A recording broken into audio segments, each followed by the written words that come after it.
Hey guys, Szochs here, back with Qiyana Jungle Guide. This video will mostly cover jungle pathing, builds, and runes mostly. It will not cover like the Qiyana mechanics and what she does as a champion.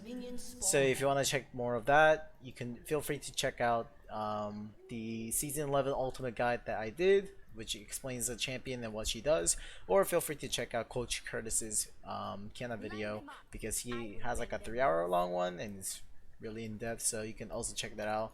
But yeah, again, this video is going to be talking about jungle pathing, builds, and runes. And we're first going to go over jungle pathing because this is like the most important part about jungle Qiyana. You can take electrocute or first strike. I think I prefer the first strike better, but some people are not really a fan of first strike, so there's always the electrocute option. But jungle pathing is pretty much the same for almost all Qiyanas. You want to start like towards your bot side or wherever you want to gank at level 3. I usually start like bot so I can get some leash. But we are gonna start with red. It's obviously a lot easier if you do it with the team leashing you, but for the video purposes, I'll be showing how it looks like doing it leashless. It is possible to do leashless, but you want to smite the red, and after you smite the red, you want to grab the rock. You usually want to have the rock after you leave red, the rock element, so that you can Q this one, the whole thing, and then grab grass and then Q the whole thing again. You want to do it right after because that's just like the highest, fastest way to do it, right? So same with this. You want to grab rock or grass first, then rock. I guess it's different from here. You want to be rock and then grass. But here you want to Q and then auto Q. But you want to use your Q every so often when it's up. That is the fastest way to clear this, of course. And then you go to blue. But the reason why I didn't do blue first and I did the Gromp first is because Gromp actually allows you to get level 3, which will give you a faster clear. And that way you finish around 3 minutes leashless, and that's prime time for you to gank. While your enemy might be doing a full clear into meeting the scuttle around 3:15. So you have like around 15 seconds to decide if you wanna gank top side, gank mid. If none of those looks diveable or gankable, you can just go ahead and clear wolves and then clear the scuttle.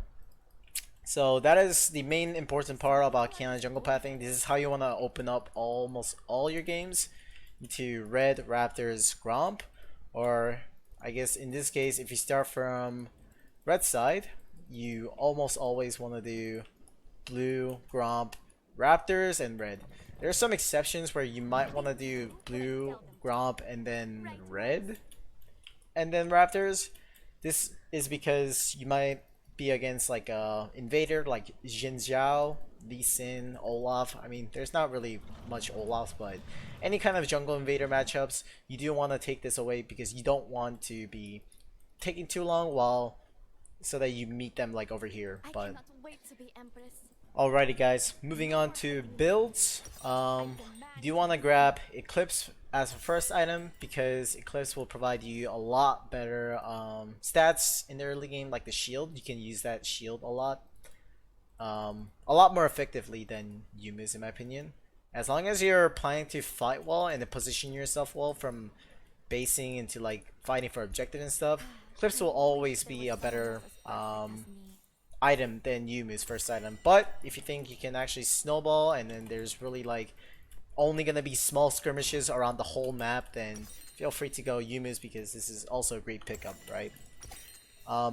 After Eclipse though, you do want to go straight into Iron Boots because it does lack a lot of CDR, which a lot of people don't might not like Eclipse in the jungle lineup, but trust me, this will be your best jungle Qiyana item out there. I tried Prowlers and Dustblade, and I would say 80 to 90% of the time you want to take Eclipse over any of these. So You want to grab up the Eclipse, and after you get your boots, which I can't because of the runes I'm taking. You want to go Yumu's. I mean, you'll be able to do in real game, but you do want to grab Yumu's because this is literally any assassin's favorite item. Gives you every stat you need. Gives you literally the most lethality other than the mythic, and it's just amazing. Like the movement speed, it's just an assassin item. So you do want to go Yumu's second item almost always. Now here's a tricky part. Could go Serpent's Fang as well. If they have like a lot of shield, let's say they just have an Ivern jungle, they have a Qiyana support, and then their ADC is going like shield bow, then you could grab up the Serpent's Fang second. But if they have if they have like some shields, then you don't have to grab it for a second item. If they have like some shields like Sterix on Lee Sin, or just shield bows on like multiple people, then obviously you can grab it for the third item. But yeah, there you have it. That's pretty much like the core build. Obviously, grab the Seraphless Grudge, third item, if they are stacking a lot of armor.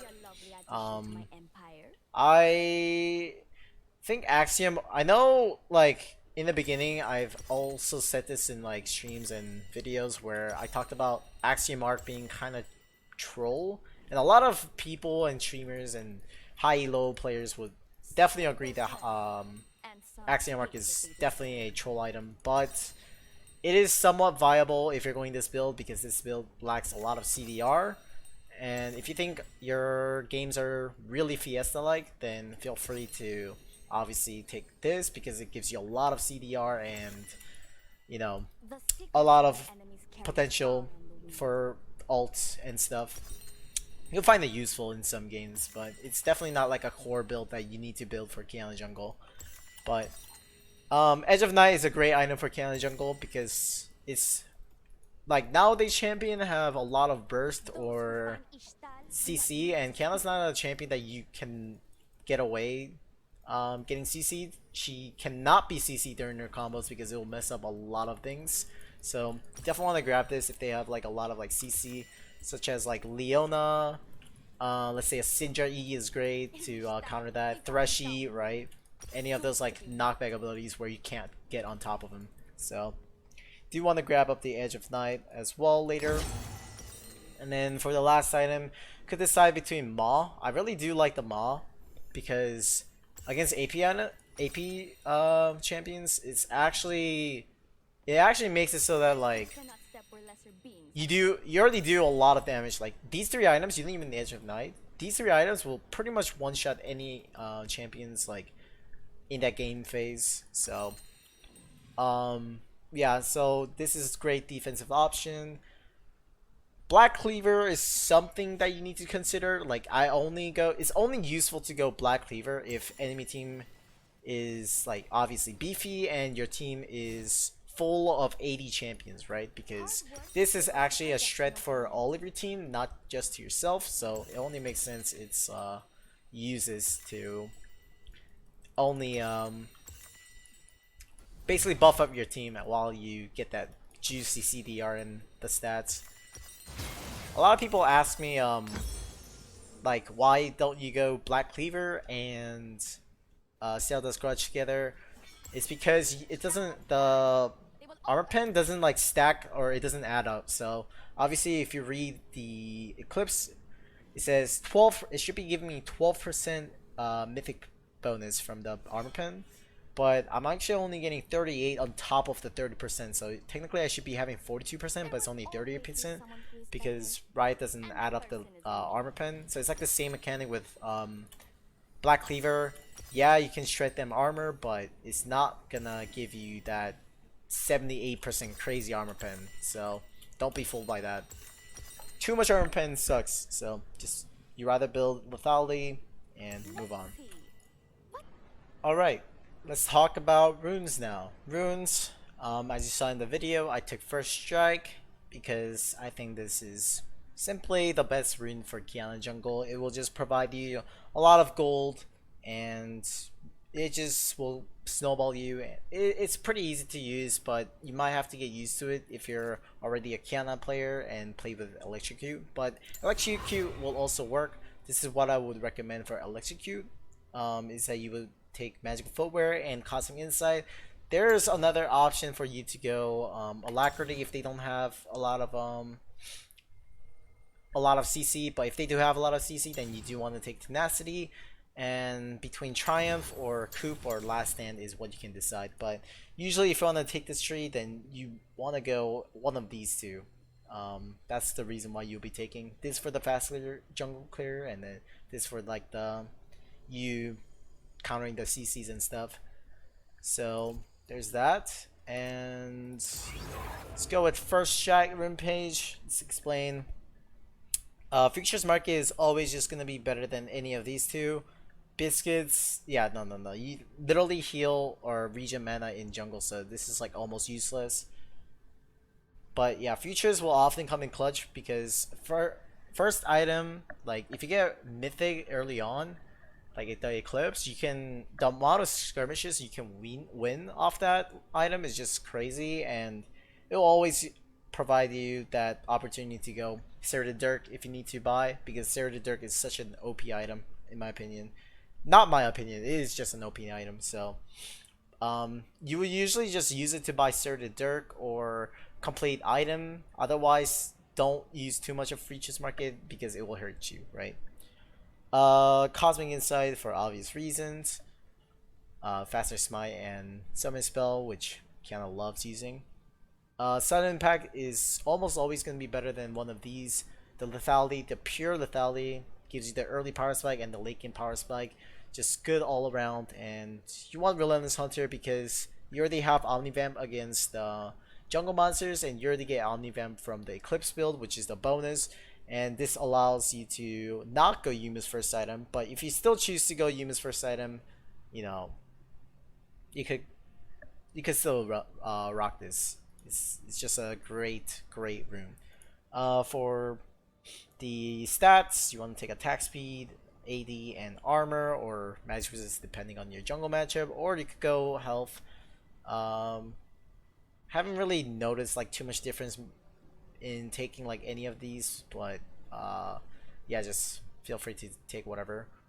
And yeah, that'll pretty much wrap it up for the jungle Qiyana. It was a short one because season 12 is coming out very soon, and I do not want a lot of stuff to change, and I'm expecting quite a bit of stuff to change going into season 12. So I'll make another guide if there is a lot of changes, but if there isn't, then this should be good enough to guide you through the whole season 12. And thanks for watching, guys. If you have any questions, please feel free to comment down below. I might have missed something, or there's something that you want to ask specifically, I will be happy to answer that. But till then, I'll see you guys on the next video. Take it easy and peace.